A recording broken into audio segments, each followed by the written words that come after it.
Okay, back with you on the Bronx Buzz, and I'm thrilled that my friend Ninoska is here. She's with the Mott Haven. She is the Mott Haven Film Festival, if you must know. And nice to have you with us, Ninoska. Nice to be here, Gary. How are you? I'm well, and I didn't say it in the first segment, but I am in Florida for some very good reasons. But we're going to let that go because we want to talk about films. I want to. I don't know when the last time you were on the program, but tell me a little bit about trying to do what you do through 2020 and the pandemic, what you had to deal with, and then, of course, we're going to lead to something very exciting that we're going to talk about tonight. So for 2020, we had to change our strategy when it came to fundraising. And the best way to do that was to participate in pop-ups, farmers markets, and flea markets. So that's what we did throughout the entire summer. Of course, we were very cautious and very careful.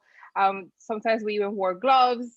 We had masks on, and it was just to give out flyers and raise awareness and funds at the same time that we were in existence. And a lot of people were happy about that. And we were also able to educate the community of saying what a film festival is and that we're here and we're here to stay.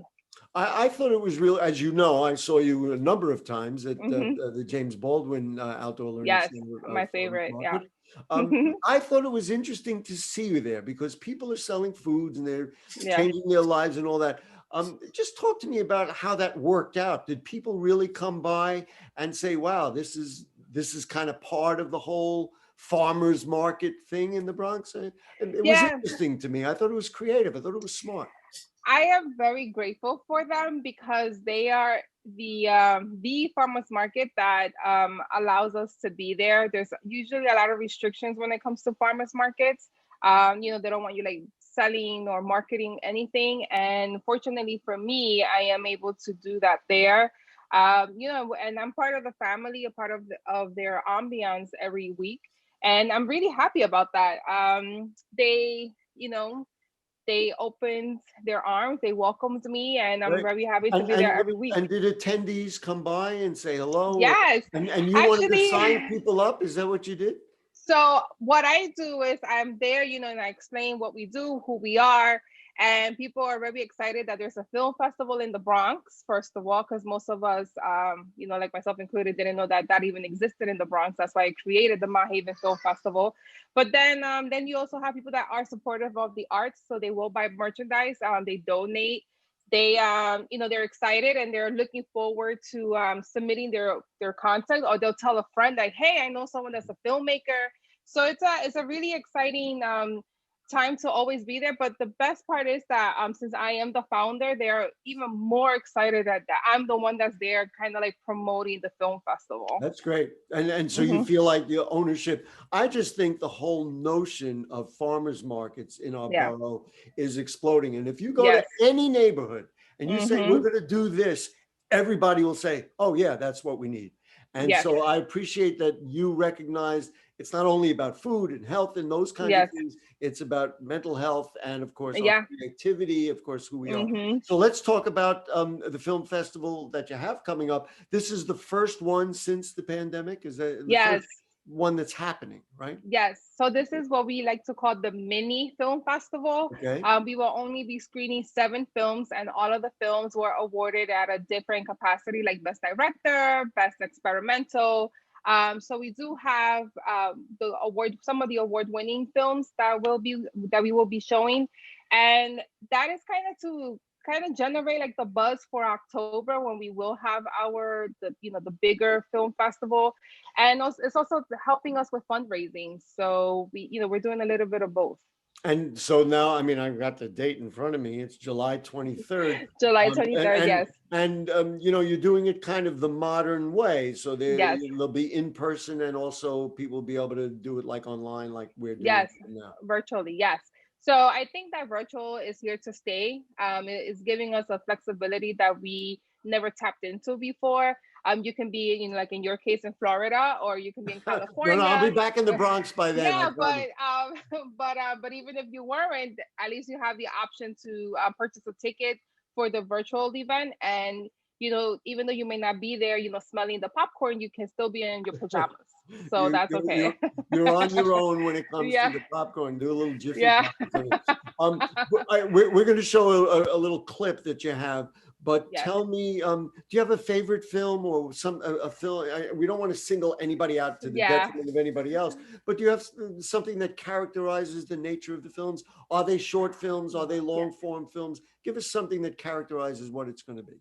So all of the films are between 3 and 30 minutes long. Okay. And most of them are comedies, which is a good thing. The also other unique I'm already laughing. Yeah, right. The other unique aspect of this is that 3 out of the 7 films are in Spanish.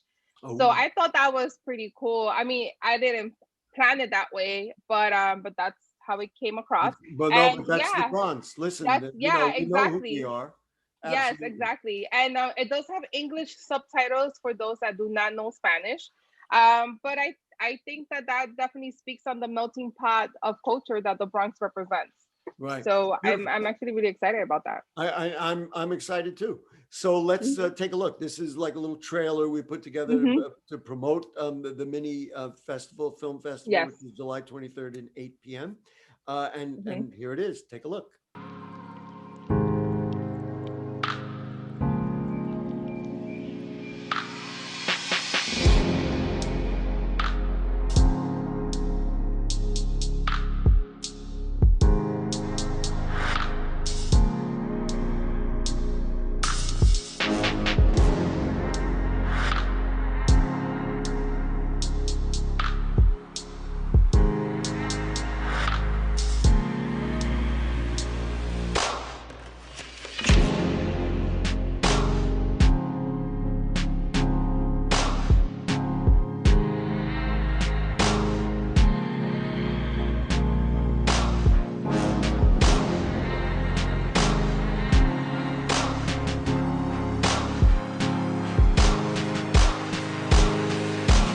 Okay, there you go. I'm going to give it an applause, and we'll give it all our exciting stuff.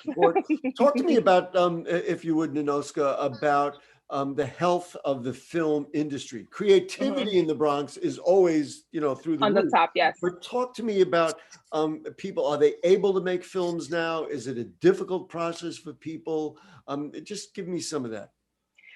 So it is a difficult process sometimes because there's no resources, right? So people are what I like to call investing in themselves or investing in their friends and family. So there's a need for filmmakers to always, find at least $50 to rent an equipment, or they get creative and they just start buying gadgets for their iPhones, right?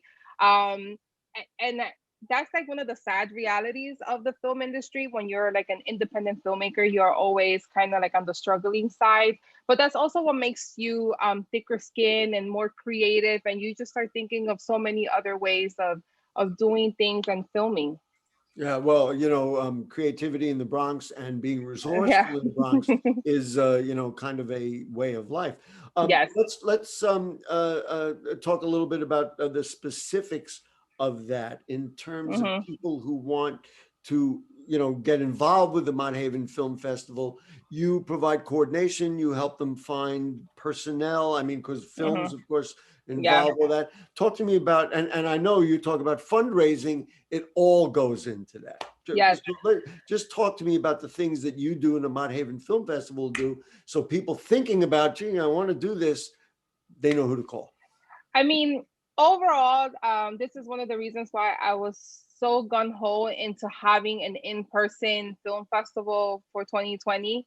Even though it was at a very small capacity, it was really important because the people there that did attend, there were, of course, filmmakers, there were producers, there were actors, but we also had talent agencies there. So you never know who you're going to meet. I mean, I'm not in control of the guest list, right? Like, people just buy tickets and they show up.